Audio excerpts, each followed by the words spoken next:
Pak Waalaikumsalam. Andre. Masya Allah. Waalaikumsalam Gimana warahmatullahi kabar? wabarakatuh. Terima kasih sekali telah meluangkan waktunya, ya kan?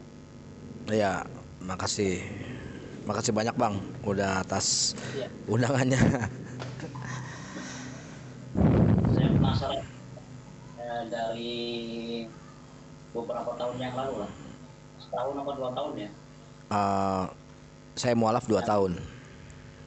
2 tahun ya. Nah, itu dulu saya tiba-tiba muncul di beranda, Bang Andre.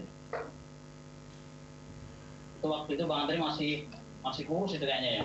Iya, sekarang rada ini megar nih sekarang. Umur ini. Itu Bang Andre menceritakan curhat ya di YouTube, Iya. bagaimana kenapa sampai masuk Islam sambil nangis-nangis gitu kan, terharu juga saya di kos-kosan kayaknya itu ya. Iya.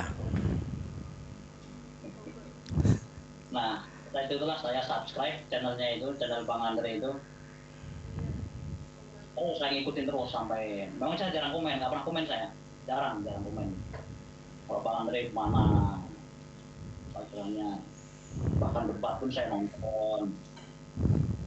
Pokoknya hampir setiap video Bang Andre itu saya ikuti lah. Tapi saya memang jarang komen. Gitu, Bang Andre. Gimana ceritanya gimana? Sampai pada akhirnya menjadi seorang Muslim.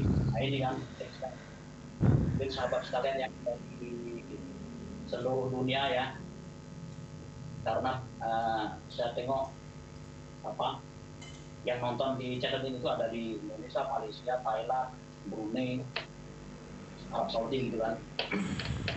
Mungkin memang kisahnya Bang Andre ini kan udah banyak di YouTube.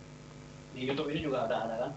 Iya. Saya juga nonton ya, Ngaji ya kan? Ngaji cerdas. ngaji cerdas. Berapa ratus ribu kan berkali-kali muncul kan. Iya. Terus di Hidayah, Hidayah TV, Hidayah Tullah TV ada Iya. apa, banyak lah ya. Di vir Starting pointnya dulu Bang Andre, latar belakangnya agama apa Bang? Katolik saya. Katolik ya. Oh, tahun 2018 ya berarti ini. 2000 eh apanya mualafnya. Mualafnya. Kalau mualaf aslinya itu 2019, cuman saya syahadat ulang itu 2020. Oh gitu ya. Iya. Itu ada kisahnya lagi kenapa saya syahadat ulang gitu. Iya. Coba ceritakan Bang perjalanannya sebelum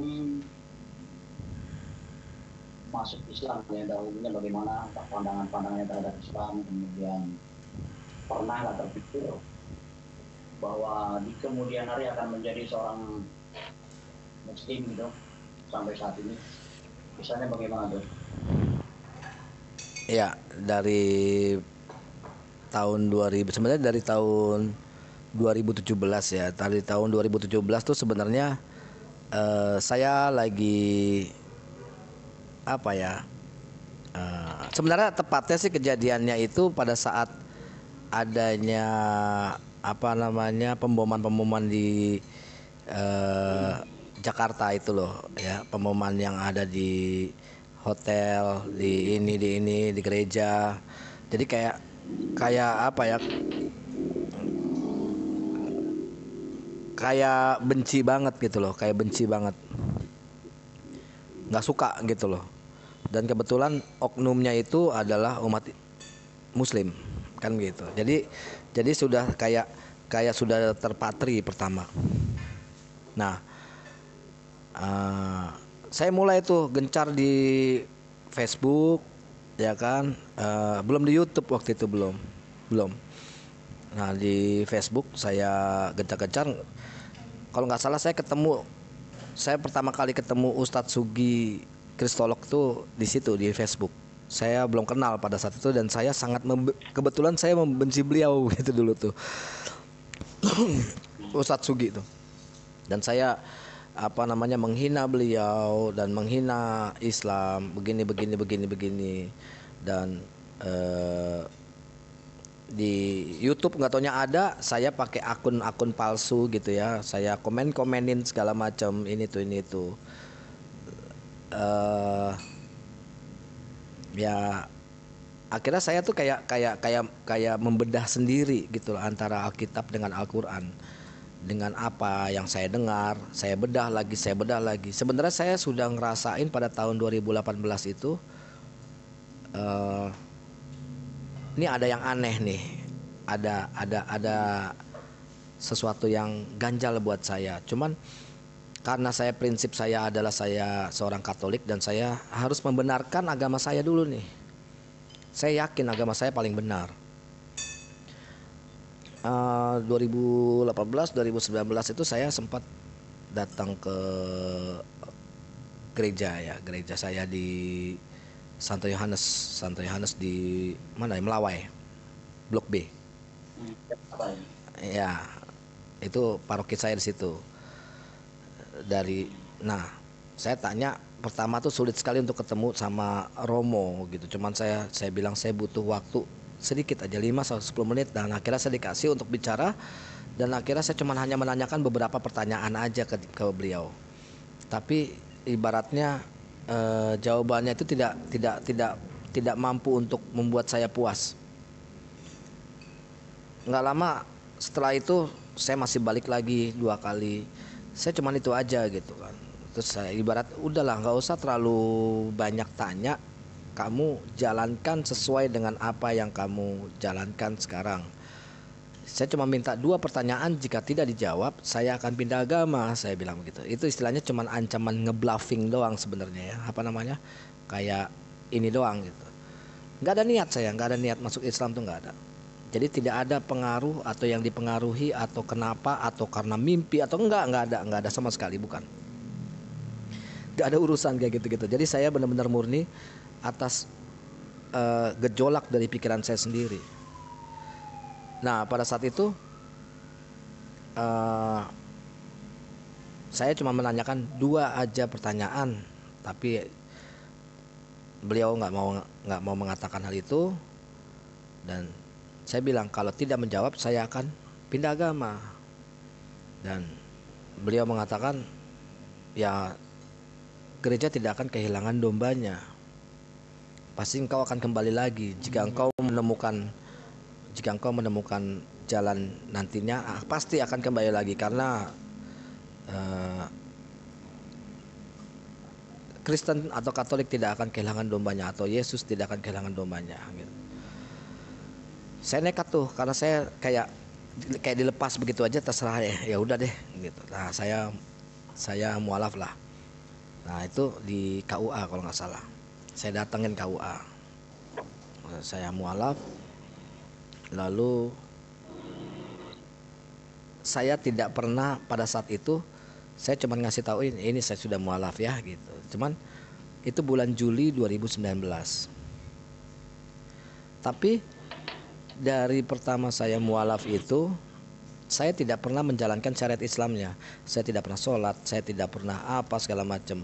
Bahkan masih setiap minggu nganterin anak itu ke gereja. Dan otomatis saya juga gereja. Walaupun saya sudah ibaratnya kayak memualafkan ke KUA ya. Untuk sebenarnya kayak itu awalnya karena ditantang. Bulan terakhir bulan November saya mulai ngerasa ini kok gue kayak mempermainkan agama gue sendiri nih gitu. Kok gue masuk Islam tapi gue nggak pernah jalanin, tapi gue nggak sesuaikan dengan syariat, saya nggak hafal sama ayat-ayat, saya nggak hafal sama ini itu gitu kan, saya nggak tahu sholat, saya nggak jalanin sama sekali. Sampai akhirnya Desember 2019 ya, saya mikir ini tahun depan Lebaran bulan Juni, saya hanya punya waktu 6 bulan untuk bisa Lebaran.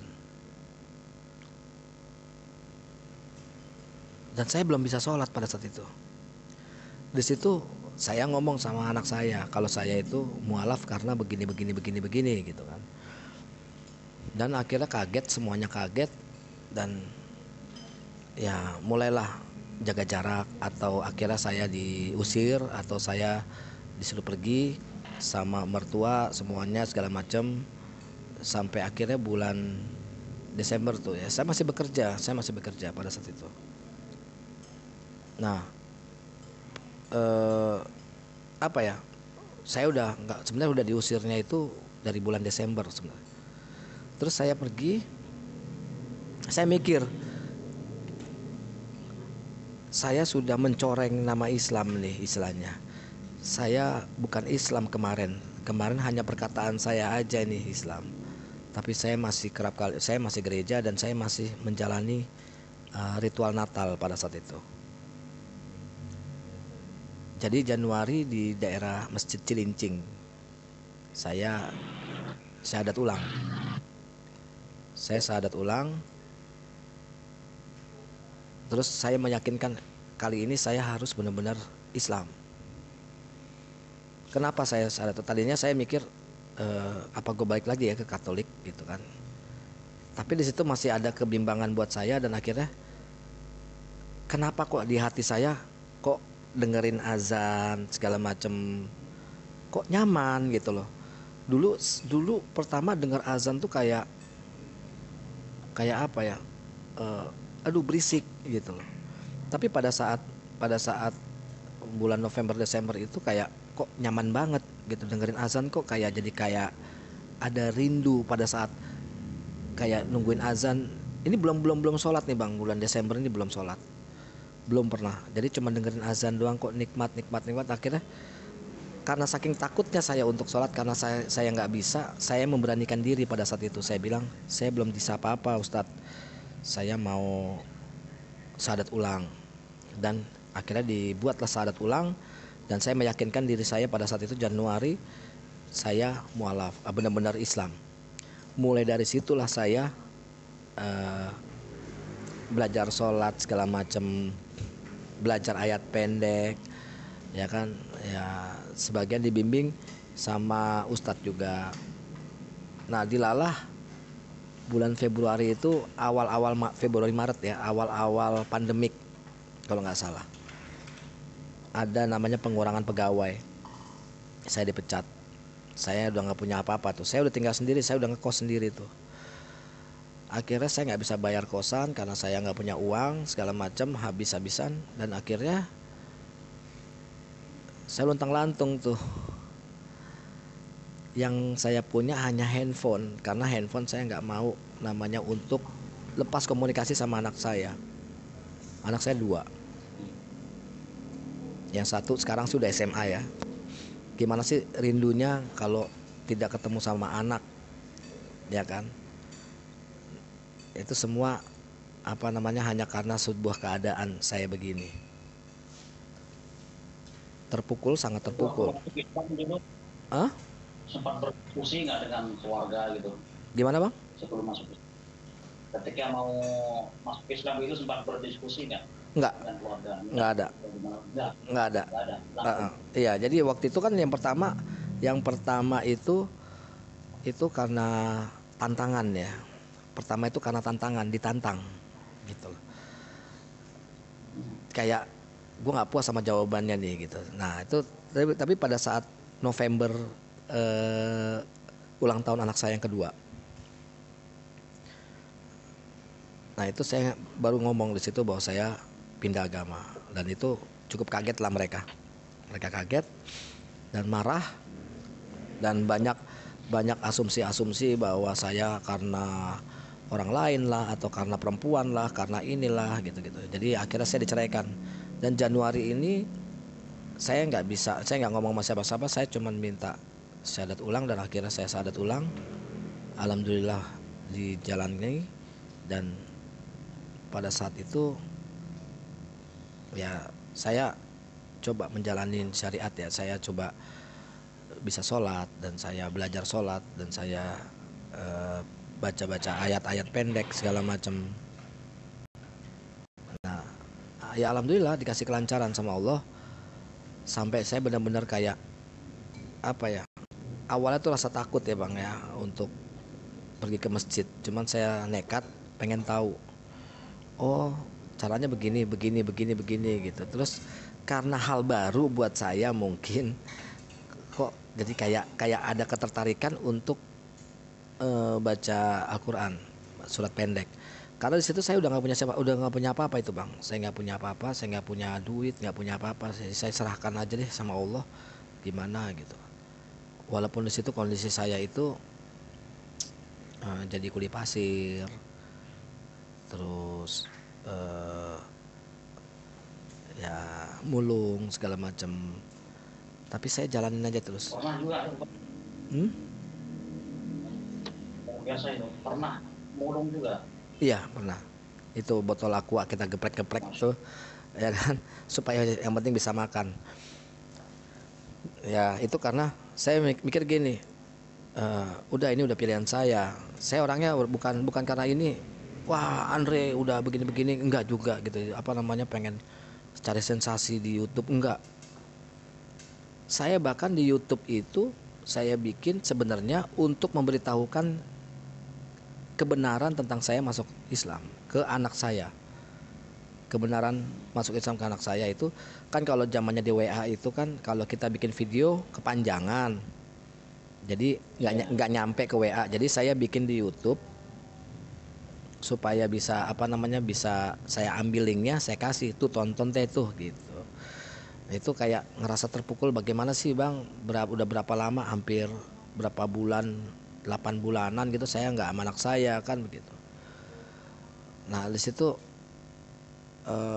waktu itu 4 bulanan 5 bulanan lah nggak sama saya bikin itu, nggak taunya viral gitu. Dan alhamdulillah ada beberapa dari kristolog youtuber yang bantu saya untuk sholat, untuk ini. Dan alhamdulillah saya sudah hafal beberapa ayat, sampai kebetulan saya suka dengan Ar-Rahman ya, Ar-Rahman. Jadi saya mulai bisa hafal dengan Ar-Rahman. Dan jadi pada saat saya menghafal itu bukan sekedar menghafal, tapi saya mengkaji, memahami apa arti dari Ar-Rahman itu sendiri. Jadi di situ saya mencari tahu apa sih Islam gitu loh. Sebenarnya Islam ngajarin apa sih? Nah, di saat kayak begitu, itulah kenapa saya istiqomah sekarang, karena saya mencari tahu sebenarnya bang, Islam tuh ngajarin apa sih? Iya gue tahu sholat, iya gue tahu berdoa, iya gue tahu percaya sama Nabi Muhammad sebagai utusannya, iya oke. Tapi apa yang diajarkan, apakah sama dengan ini gitu? Nah, yang lucunya itu bagi saya, kok ayat-ayat Al-Quran itu kayak puisi ibaratnya ya, yang Syair-syair gitu ya. iya, ini kalau menurut saya ini mukjizat buat saya kan. Apa namanya, ini adalah Al-Quran itu adalah mukjizat buat saya. Kok kenapa gampang dihafal? Maaf nih, kayak contoh yang surat pendek Al-Kautsar misalkan. Bismillahirrahmanirrahim. Qul huwallahu ahad, Allahu somad, lam yalid walam yulad walam yakul lahu kufuwan ahad. At. Kan gitu. Nah, kenapa begitu gitu? Itu seperti kayak mempermudah orang untuk mengingat, untuk hafal. Ya kan? Kulaus birobinas malikinas ilahinas min syarril waswasil khannas alazi waswisu fi sudurinas minal jinnati wanas nas. Al-Falaq juga lak. Iya. Nah, di situ kan kayak ya itu apa namanya, keajaibannya di situ. Iya, menurut saya lain, betul. Akhiran bacaannya bisa. Iya. Bisa sama gitu. Tapi nyambung gitu loh bang. Tapi nyambung gitu kan. Nah terus saya tuh nggak taunya saya suka dengan surat Ar-Rahman. Saya lihat Ar-Rahman panjang ya, sekitar 78 ayat. Dan tapi yang menurut yang buat saya kagum itu, kok Allah itu berfirman, ini kok diulang-ulang ya kalimatnya, fabi ayya ala irobikumatu kaziban, ini kok diulang-ulang ya. sampai 31 kali ayat itu di surat itu. Saya mikir, artinya apa sih nih gitu kan? Oh, nikmat Tuhan manakah yang kau dustakan? Maksudnya apa nih nikmat Tuhan manakah yang kau dustakan? Gitu. Jadi waktu saat masuk Islam itu saya mengkaji dulu nih, apa nih Islam ngajarin apa nih gitu kan. Tapi saya menelaah tujuannya apa, tujuan gitu loh. Sebenarnya kayak gini. Saya cari tahu lagi, apa sih maksudnya nikmat Tuhan manakah yang kau dustakan? Oh, Allah sudah memberikan kita nikmat, tapi kita lupa akan nikmat itu kepada Allah. Kenapa kita nggak bersyukur sama Allah? Kan gitu. Saya cari lagi kaitannya saya cari lagi sampai ketemu namanya surat Al-Kautsar, inna atoinakal kausar fasoli lirobikal wanhar inna syaniaka wala betar.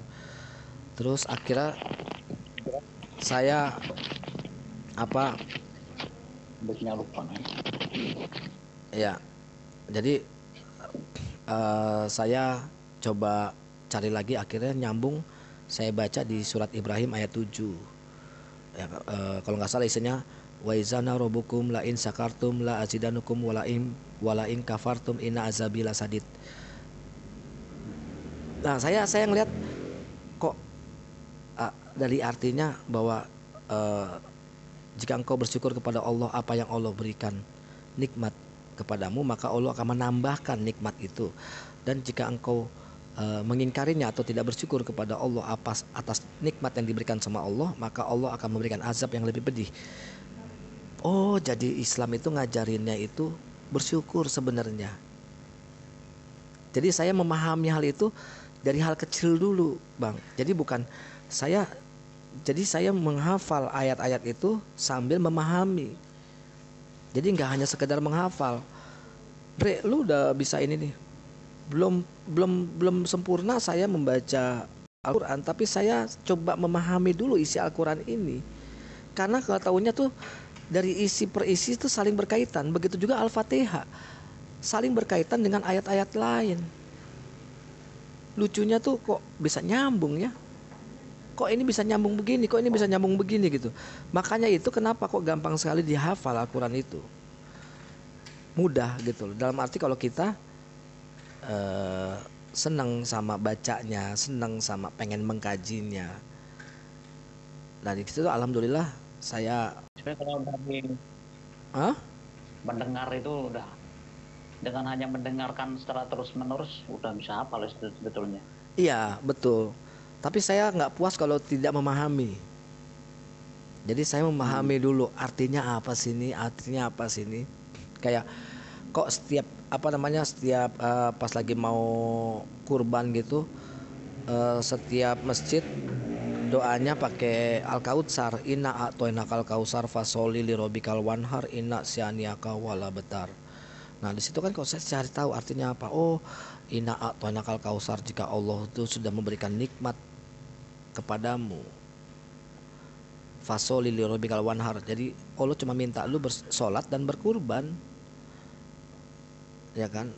Terus inna syaniaka wala betar, siapapun yang membencimu biarin aja karena mereka nanti yang terputus gitu. Itu istilahnya, kata-katanya seperti itu. Jadi saya tuh memahami dulu supaya saya tahu, oh begini toh, oh begini. Jadi saya pada saat saya sholat saya menggunakan ayat-ayat yang saya pahamin. Jadi bukan hanya sekedar untuk menghafal. Maka di situ saya sampai saat ini dari saya membenci Islam, akhirnya saya kayak kok gue jadi kayak apa ya, candu nih baca-baca ayat-ayat pendek segala macam. Dan bahkan saya senang. Jadi itu maaf Bang, saya potong.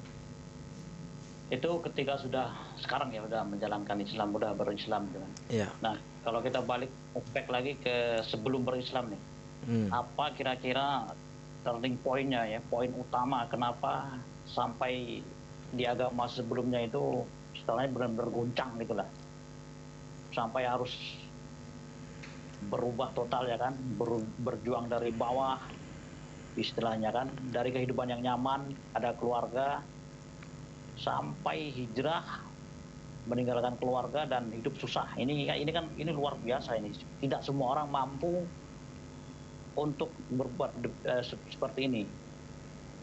Apa yang membuat benar-benar yakin Anda harus meninggalkan agama sebelumnya nih. Oh. Yang pertama, jadi turning point-nya gitu loh, ya. dari titik awalnya itu. Yang pertama ada kebimbangan, Bang. Ada kebimbangan dalam arti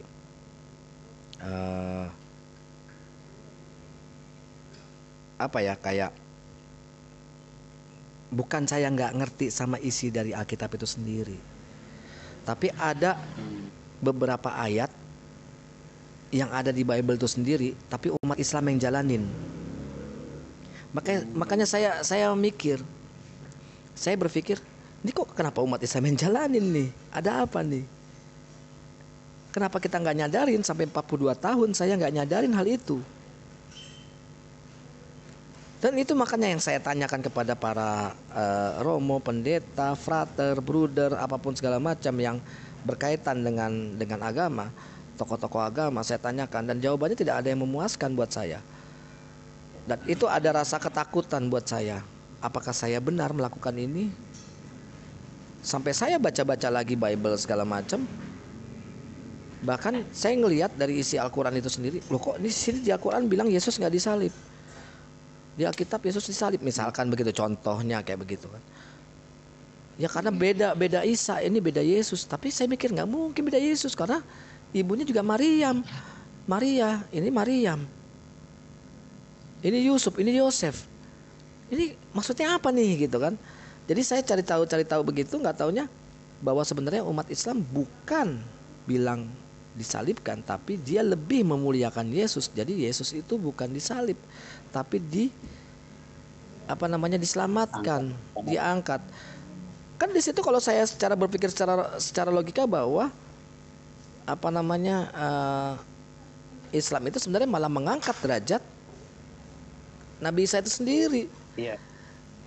Makanya saya Islam kedudukannya Nabi Isa ini. Iya.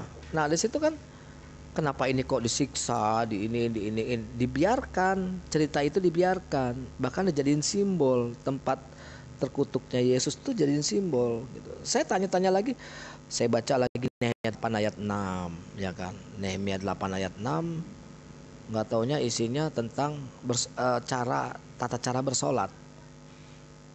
Nah, ini kok kayak begini, kita nggak pernah ngelakuin kayak begini. Tanya lagi, jawabannya juga kurang ini gitu. Jadi turning point-nya itu pada saat saya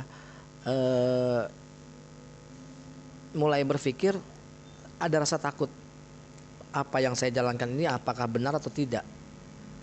Dan kedua, saya takut suatu saat besok mati dan saya salah memilih, salah menilai gitu. Jadi itu doang sih trendingnya, bahwa kenapa saya akhirnya jadi benar-benar udah saya bela-belain semuanya segala macam. Jadi sebelum saya mualaf pun saya sudah mempelajari apa yang ada di Al-Quran itu sendiri, gitu Bang. Demi untuk mencari kesalahan-kesalahan ya dulu ya. Awalnya mencari kesalahan, nggak taunya dibalik. Jadi kayak Allah tuh ngasih jalannya, nggak taunya dikasih tahu ini begini. Loh kok begini gitu loh. Jadi kayak sebenarnya nyari kesalahan malah kebalik gitu loh. Iya. Dulu berarti tidak ada keinginan ataupun terlintas di pikiran bahwa akan masuk Islam gitu ya suatu saat. Nggak ada, sama sekali nggak ada sama sekali. Bahkan saya aja ngerasa kaget sekarang udah kemarin tuh pertama Islam tuh kaget. Gue Islamnya sekarang ya, kok berani banget ya gue ya gitu. Jadi kayak gitu-gitu. Jadi kayak dampaknya saya udah tahu akan begini, karena keluarga saya itu sangat fanatik di Katolik itu sendiri. Kok begini gitu. Jadi ya udahlah saya jalanin aja. Karena pasti Allah akan memberikan jalan yang terbaik. Kalau dari keluarga ada nggak yang beragama Islam gitu? Atau semuanya latar belakang dari Katolik? Nggak ada. Luar biasa ya. Berarti memang ini hidayah yang luar biasa ya, diambil istilahnya Bang Ini- Andre itu. Ya makanya ini hal aneh sebenarnya buat saya. Saya orangnya sangat keras ya. Saya orangnya sangat tidak bisa namanya dipengaruhi sama siapapun. Saya orang keras. Saya orang berani. Bukan sok berani. Tapi istilahnya saya nggak takut lah. Tapi pada saat saya masuk Islam ini malah saya kok lebih berani lagi. Jangan lu hina Islam gitu. Jadi kayak teman-teman saya yang dulu, nah lu kebalik Ndre sekarang lu. Iya. Kenapa? Lu nggak suka? Jangan hina Islam. Gua nggak menghina agama yang dulu, tapi saya menghina kalian yang menghina Islam. Jadi kayak gitu. Luar biasa. Jadi memang para pejuang-pejuang Islam itu jika dia berawal dari agama lain, orang yang dapat hidayah ini memang luar biasa. Insya Banyak Allah. seperti itu ya.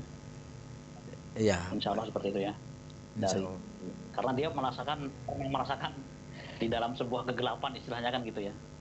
Iya. Iya. Dia mendapatkan hidayah. Ya. Terus dari pihak keluarga setelah Bang Andre itu bersyahadat ya memeluk agama Islam itu apakah marah besar atau menerima dengan lapang dada, khususnya keluarga istri dan anak ya? Kalau istri dan anak itu saya yang kasih tauin. Jadi mereka marah, kok tega lu gitu, tega ninggalin Yesus lah segala macem. Saya nggak mau, saya nggak cocok kalau saya punya suami yang Islam lah, begini. Saya nggak mau ya namanya ini. Jadi anak tuh juga didoktrin. Kalau saya rasa anak juga didoktrin supaya nggak suka sama saya, dan ya sudah saya jalanin aja. Karena semua itu semua serba titipan kalau menurut saya. Begitu juga kalau kakak, kalau dari keluarga saya kandung ya, kakak-kakak saya, kebetulan saya anak paling kecil. Kakak saya anak kelima dari 5 saudara. Ayah ibu saya sudah nggak ada, udah almarhum. Dan baru kemarin ini beberapa bulan yang lalu kakak saya yang paling tinggi, yang paling pertama almarhum. Nah itu saya sudah mualaf kan. Dan itu mereka itu sebenarnya tahu saya mualaf itu dari YouTube. Bahkan dari YouTube. Mungkin disebar sama anak saya mungkin. Saya nggak tahu gitu. Tapi dia ngelihat dan dia marah banget sama saya. Gitu. Dan setelah masuk Islam ada hubungan dengan keluarga bagaimana? Dengan anak dan istri, sering berkomunikasi wah? Sempat baik. Ya, baik. iya sempat baik itu akhir tahun 2021 ini, sebelum dari bulan Juni 2021 sempat baik, berjalan dengan lancar. Nggak taunya tiba-tiba ngilang lagi, tapi tiba-tiba rumah itu pindah. Jadi pindah, udah bukan situ lagi. Pada saat saya ke situ udah nggak ada, udah sampai sekarang. Itu dong. Berarti ini ya kayaknya ya, di negatifin lagi sih sepertinya ya. Mungkin tapi ya udahlah, kan semua kan Allah yang ngatur, Allah yang jalanin. Jadi kita sudah ibaratnya Allah juga tahu bagaimana kondisi kita, dan Allah pasti udah tahu bagaimana kuatnya saya. Gitu aja.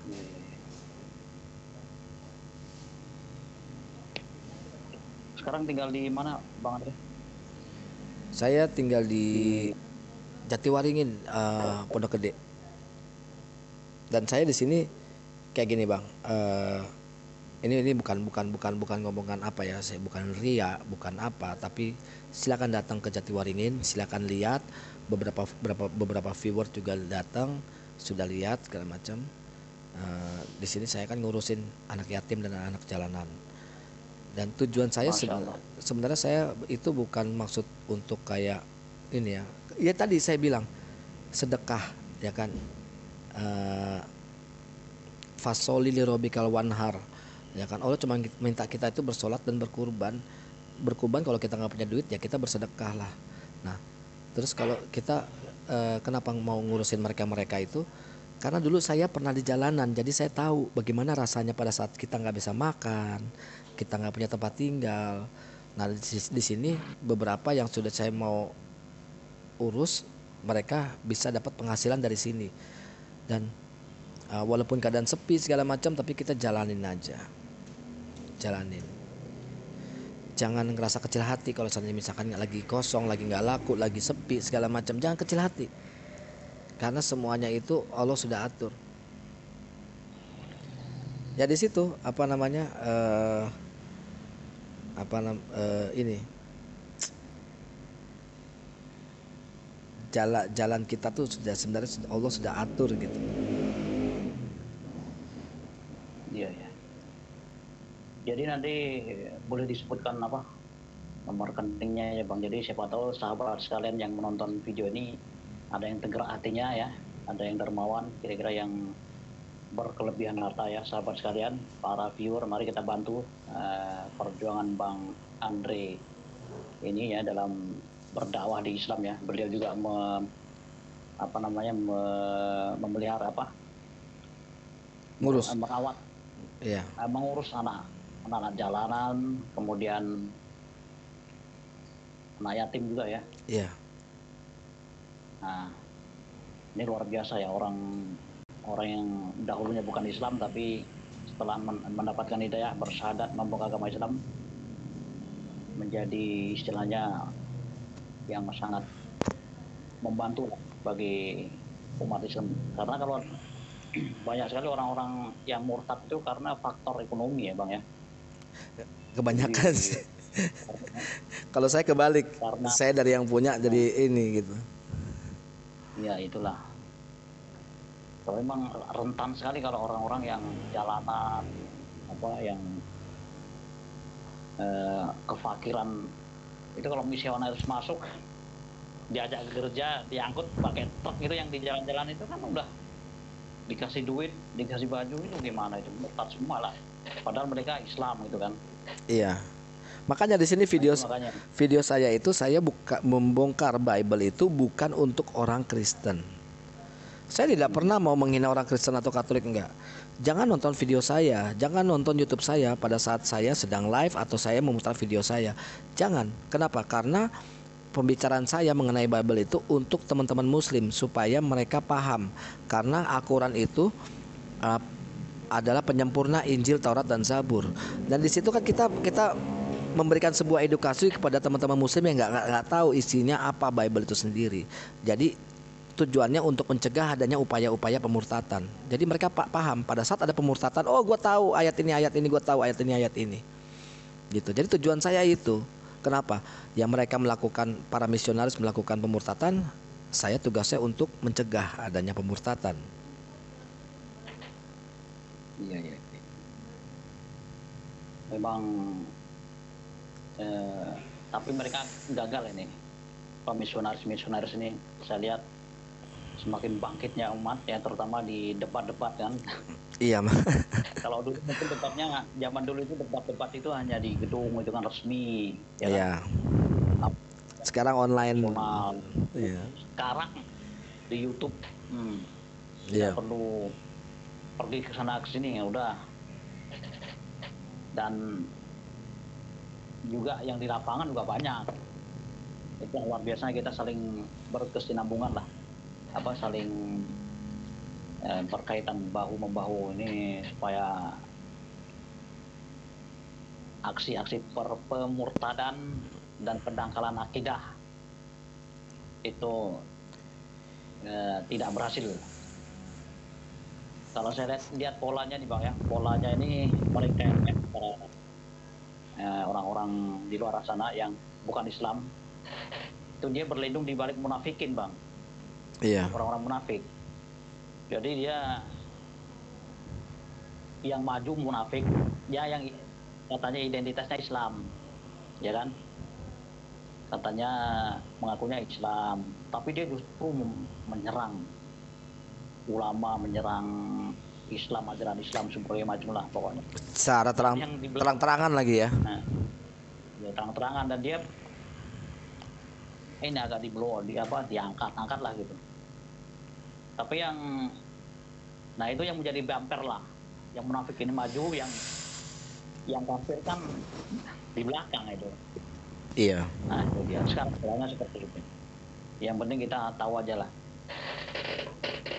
ya kan? Ya Bang Andre udah tahu lah itu. Iya, makanya di situ video saya itu banyak orang-orang non muslim ya kan, kalau kita sebut oten ya, itu mereka kayak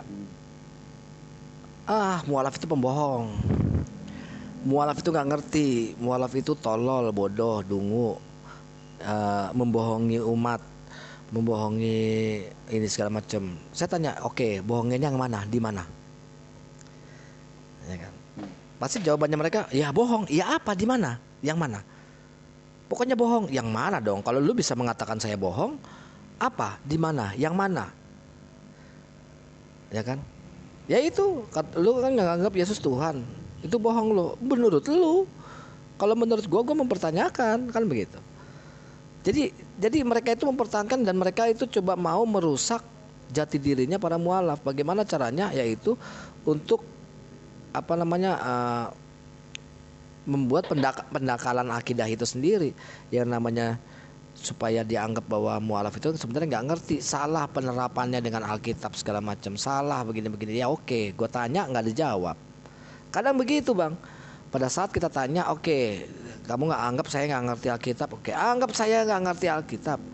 Pada saat saya tanya begini, tolong dijawab, nggak jawab, bingung sayanya. Gak usah panjang-panjang deh situ. Oke, kita buka satu ayat, satu kertas ayat, dan kamu satu kertas ayat, satu ayat aja, ya kan?